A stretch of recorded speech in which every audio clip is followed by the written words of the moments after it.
बात तब की है जब मेरी नई नई शादी हुई थी और हम नोएडा में रहते थे। बहुत दिनों से अपने सामने रहने वाले अंकल आंटी से बात करना चाह रही थी, पर कभी मौका ही नहीं मिलता था। अंकल आंटी अकेले रहते थे और हर वीकेंड पर उनके दोनों बेटे आ जाया करते थे। पूरे हफ्ते एकदम शांत दिखने वाला फ्लैट मानो अलग अलग तरह की आवाज़ों से शोभामान हो जाता था। आंटी को जब भी देखती तो मेरे मन को एक अजीब सी शांति का अनुभव होता था। उनके चेहरे पर मानो इतना संतोष था जो मेरे तक पहुंचता हो। उनकी उम्र शायद 70 साल थी, पर फिर भी बिल्कुल सीधी चलती थी, एकदम चमक धमक रंग और नए नए फैशनेबल कपड़े पहनती। उनको देखकर लगता ही नहीं था कि वो टीन एजर बच्चों की दादी होंगी। मैं उनसे बहुत प्रभावित थी, इतनी उम्र में भी इतनी फिट और खूबसूरत। सो एक दिन काम निपटाकर उनके घर पहुंच गई। हेलो आंटी, आप फ्री हैं ना? कहीं आपको डिस्टर्ब तो नहीं कर दिया मैंने? अरे नहीं बेटा जी, कैसी बात करती हो, बैठो मैं अभी शरबत लाती हूँ, आज बहुत गर्मी है। जब तक आंटी किचन से शरबत और नाश्ता लेकर आई, अंकल भी अपने कमरे से बाहर आ गए और मुझसे बातें करने लगे। अंकल, आपको कितने साल हो गए रिटायर हुए? मुझे बेटा जी 13 साल हो गए, पर मैं खाली नहीं बैठता हूँ, तुम्हारी आंटी का हाथ बटाता हूँ। देखो इन्हें, है ना खूबसूरत? जी अंकल, आंटी सच में बहुत सुंदर है। अब शुरू मत हो जाओ रमेश। लो बेटा जी, ये खस का शरबत पीकर देखो कैसा है, मेरा भाई अमृतसर से लाया था।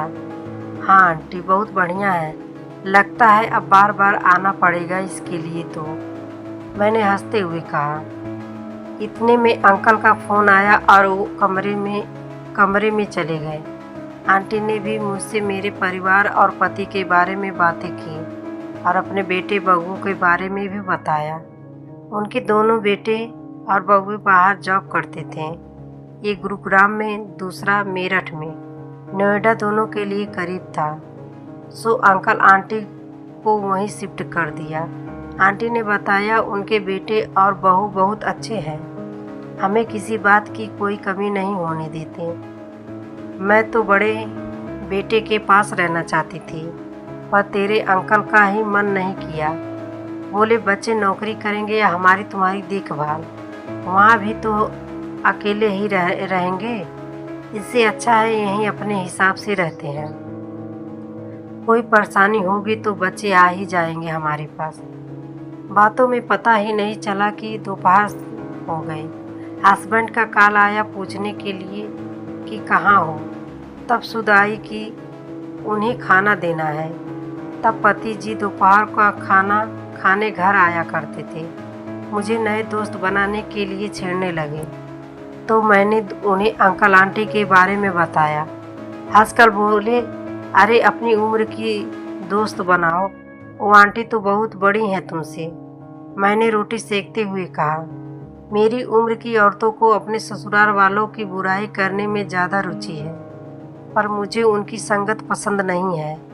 आंटी से एक अजीब सी बॉन्डिंग महसूस की है, कितनी अच्छी बातें सीखने को मिलेगी उनसे। देखते ही देखते कई महीने बीत गए और करवा चौथ भी आ गई। मेरी पहली करवा चौथ थी, बहुत उत्सुक थी मैं और घबराहट भी हो रही थी कि कहीं गलती से पानी न पी लूं। सुबह नहाकर मैं आंटी और अंकल से आशीर्वाद लेने पहुंच गई। आंटी अंकल के लिए हलवा बना रही थी। मैंने दोनों के पैर छूकर आशीर्वाद लिया और करवा चौथ की बधाई भी दी। आंटी ने शाम को साथ में पूजा करने को कहा, तो मैं भी राजी हो गई। इसमें भला हर्ज भी क्यों होता। किसी तरह दिन बीत गया और घर की पूजा करके मैंने खाना भी तैयार कर लिया। तभी पतिदेव भी आ गए। मुझे मेरी शादी के जोड़े में देखकर बहुत खुश हुए और थोड़ी सी ही सही तारीफ भी कर दी। मैंने उनसे पर जाकर चांद निकला कि नहीं चेक करने को कहा। मैंने आंटी के घर की डोरबेल बजाई तो अंकल ने दरवाज़ा खोला और बताया कि आंटी कथा पढ़ रही हैं। मैं ड्राइंग रूम में बैठकर उनके आने का इंतज़ार करने लगी। जैसे ही आंटी पूजा घर से निकल कर आई, मैं उन्हें देखती ही रह गई। लाल रंग का लहंगा उनके गोरे चेहरे को जैसे और चमकदार बना रहा था।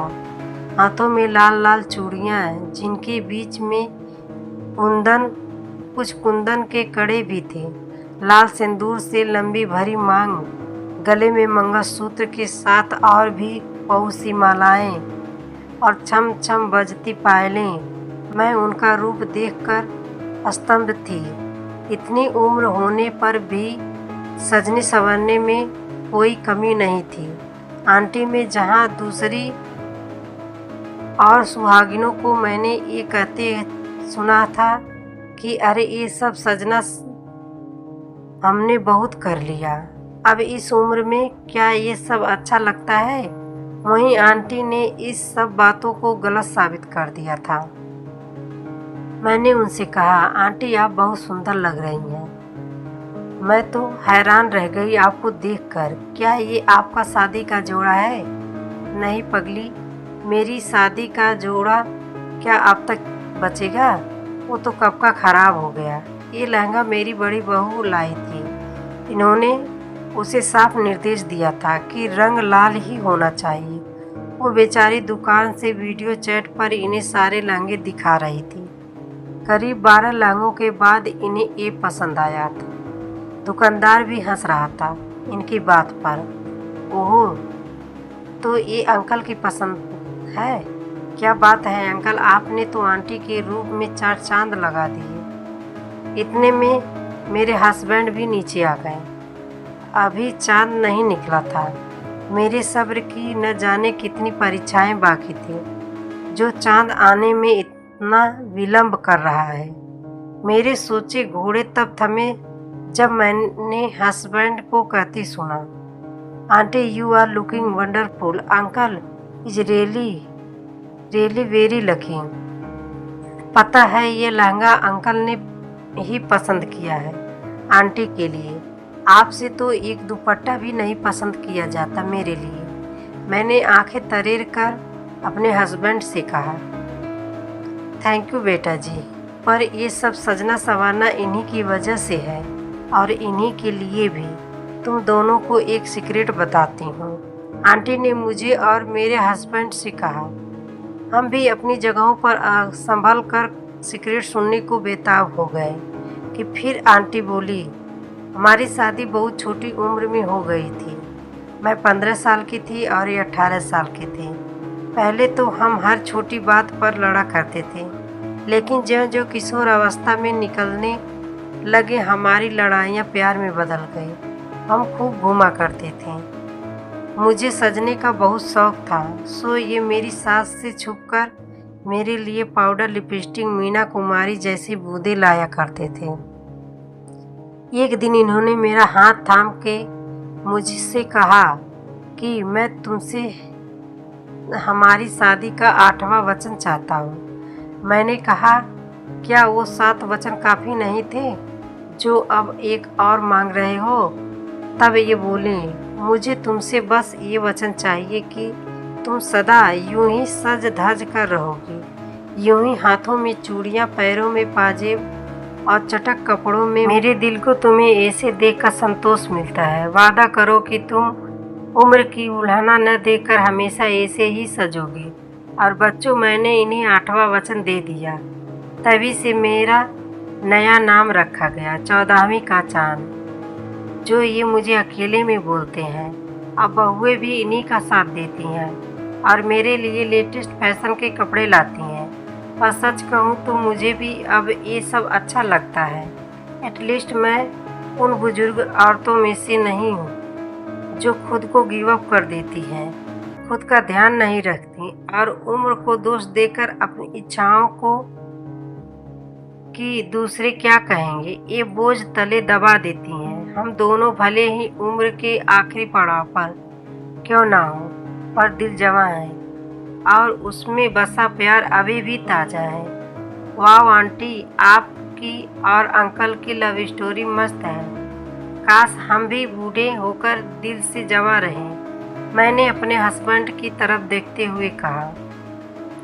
तभी पटाखे बजने लगे और लोग चांद निकल आया की आवाज़ें लगाने लगे।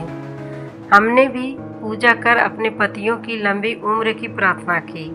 खाना खाते खाते मैं और मेरे हस्बैंड अंकल आंटी की ही बातें कर रहे थे कि काश हम सबसे ऐसा ही प्यार और अंडरस्टैंडिंग हो तो कोई रिश्ता न टूटे। कई और महीने बीत गए और एक दिन पता चला कि मेरे हस्बैंड का ट्रांसफ़र अहमदाबाद हो गया है। उन्हें तुरंत ज्वाइन करना था, सो वो अगले हफ्ते चले गए। वहाँ इंतज़ाम करके मुझे बुलाने का प्लान बना। भारी मन से मैंने उन्हें विदा किया। अब अकेले घर में मन नहीं लगता था, तो ज़्यादातर आंटी के यहाँ रहती।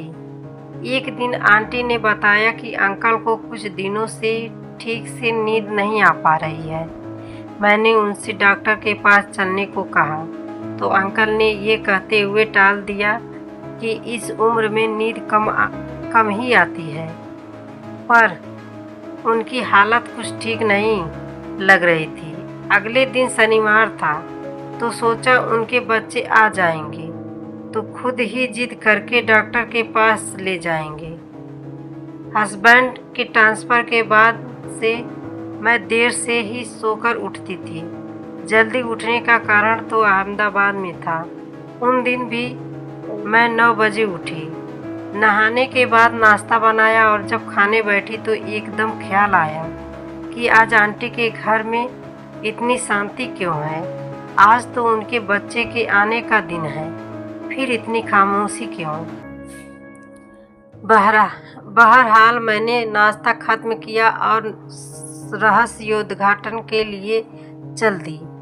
आंटी के घर पर ताला देखकर मैं हैरान रह गई। फिर सोचा हो सकता है दोनों मंदिर गए हैं। मैं घर आकर टीवी देखने लगी। करीब 1.5 घंटे बाद कुछ हलचल महसूस हुई, तो मैं जल्दी से बाहर आई तो देखा कि आंटी की छोटी बहू घर का ताला खोल रही थी। वो थोड़ी घबराई हुई थी। मैंने उनसे पूछा तो आंखों के आंसू पोंछते हुए बोली, भाभी, पापा जी को साइलेंट हार्ट अटैक आया था कल रात को। मम्मी को पता भी नहीं चला। आज सुबह जब पापा जी देर तक सोते रहे तो वो समझी कि कई दिनों से नींद निकाल रहे हैं, सो उन्हें हिलाया डुलाया भी नहीं। पर जब हम सब आए तब मम्मी को भी बड़ी हैरानी हुई कि पापा जी अभी तक उठे क्यों नहीं। बड़े भैया ने जब उन्हें हिलाकर उठाने का प्रयास किया तो उनके शरीर में कोई हलचल नहीं हुई। तभी फौरन हॉस्पिटल लेकर गए तो डॉक्टर ने उन्हें मृत घोषित कर दिया और बताया कि इन्हें गुजरे 6 से 8 घंटे बीत चुके हैं। मैं सब कुछ सामान लेने आई थी और घर पर पापा जी के पार्थिव शरीर को रखने का इंतजाम भी करना है, कहकर वो मुझसे लिपट कर रोने लगी। मैं भी खुद को रोक नहीं पाई और अंकल के साथ बिताया सारे लम्हे एकदम जैसे मेरी आंखों के पर्दे पर छा गए, जिन्हें याद करके आंखें सैलाब बनी जा रही थी। मन सोच रहा था कि न जाने आंटी का क्या हाल होगा, वो तो बिल्कुल टूट गई होंगी। मैंने आंटी की छोटी बहू के साथ घर का काम कराया और हम दोनों सबके आने का इंतज़ार करने लगे। वह क्षण ऐसे थे मानो बोलने के लिए कुछ बचा ही नहीं था और हाथ पैर जैसे छूटे जा रहे थे। ईश्वर, ऐसा इंतज़ार किसी के नसीब में न लिखी। जब अंकल की बॉडी को घर लाया गया तब तक सोसाइटी के दूसरे लोग भी उनके घर पहुंच गए थे। इतनी भीड़ में मैंने बड़ी मुश्किल से आंटी को देखा जो अंकल का हाथ थामे हुई थी। दूसरी बुजुर्ग आंटियों ने मुझे पीछे हटाते हुए आंटी को अंकल का हाथ छोड़ने को कहा। इस पर आंटी बोली, मैंने कहा इनका हाथ पकड़ा है, देखो तो यही हाथ नहीं छोड़ रहे हैं। बड़ी कठिनाई से उन्हें दूसरे कमरे में लाया गया तो मैं भी वहां पहुंच गई। इतनी खुशनुमा और जिंदा दिली को गले लगाकर रखने वाली मेरी आंटी को आज ऐसी हालत में मैं देख नहीं पा रही थी। सो उनकी बहू से कहकर अपने घर लौट आई और मन हल्का करने के लिए हस्बैंड को कॉल करके सब कुछ बता दिया।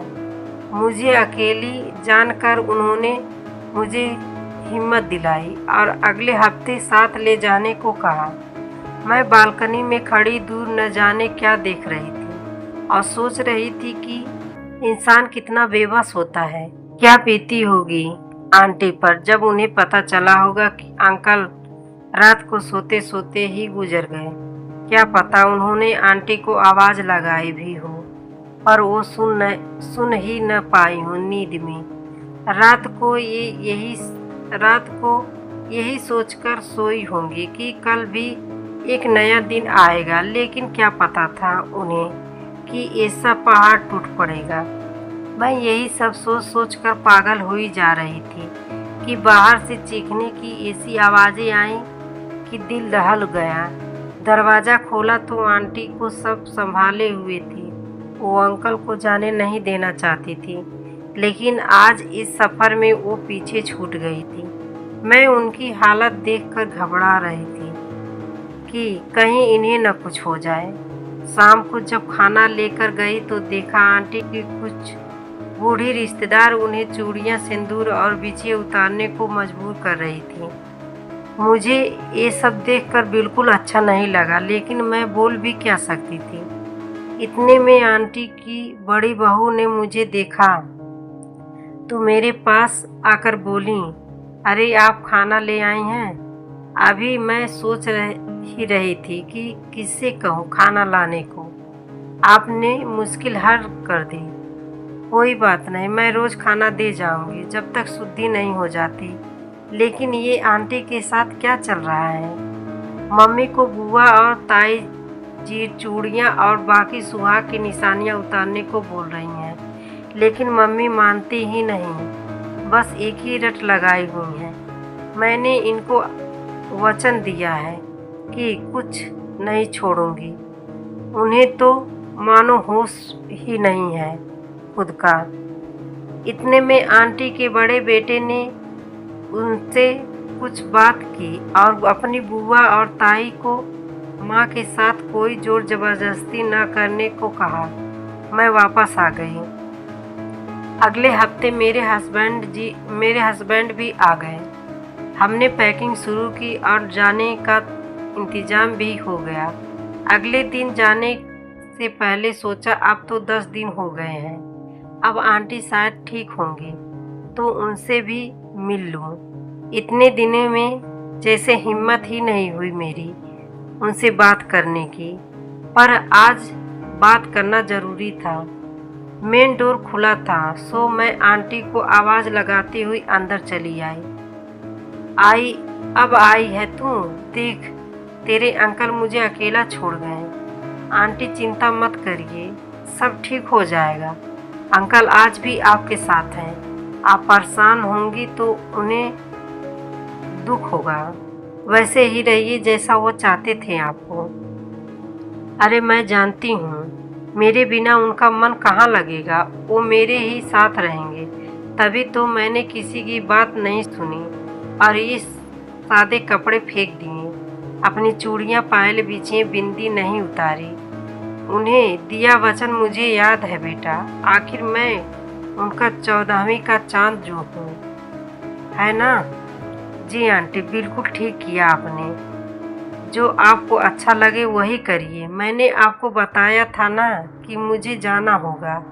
इनका ट्रांसफ़र हो गया है तो आज मैं जा रही हूँ। आंटी, आपकी बहुत याद आएगी। आपसे मैंने बहुत कुछ सीखा है।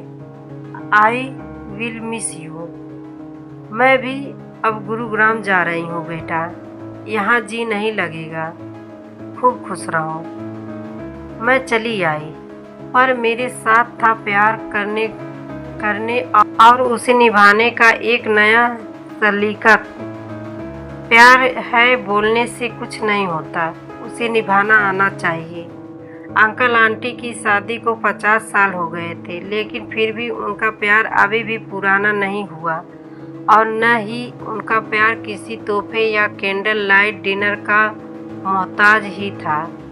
वो तो छोटी छोटी खुशियों में पनपता था और एक के जाने के बाद भी दूसरे की जिंदगी को महकाता रहेगा। आंटी ने अपना 8वां वचन इसलिए निभाया क्योंकि वो अंकल के साथ प्रेम के ऐसे सूत्र में बंधी थी जो मृत्यु भी नहीं तोड़ पाई। आज के युवाओं को ऐसे ही प्यार की आवश्यकता है जो मात्र चैटिंग वीडियो कॉलिंग तक ही सीमित न रहे, वरन एक दूसरे की आत्मा तक पहुंचकर अपनी शीतलता से सब तृप्त कर दें। दोस्तों, हम भी ऐसे ही प्यार की शुरुआत करते हैं, जो कहते हैं न कि प्यार करने की कोई उम्र नहीं होती और प्यार में खो जाने में कभी देर नहीं लगानी चाहिए। न जाने जिंदगी कब धोखा दे जाए। आपको ये कहानी कैसी लगी हमें कमेंट करके ज़रूर बताएं। इसी तरह की अच्छी कहानियाँ यहाँ सुन सकते हैं। आपको स्टोरी पसंद आई हो तो लाइक करके चैनल को सब्सक्राइब जरूर करें। धन्यवाद।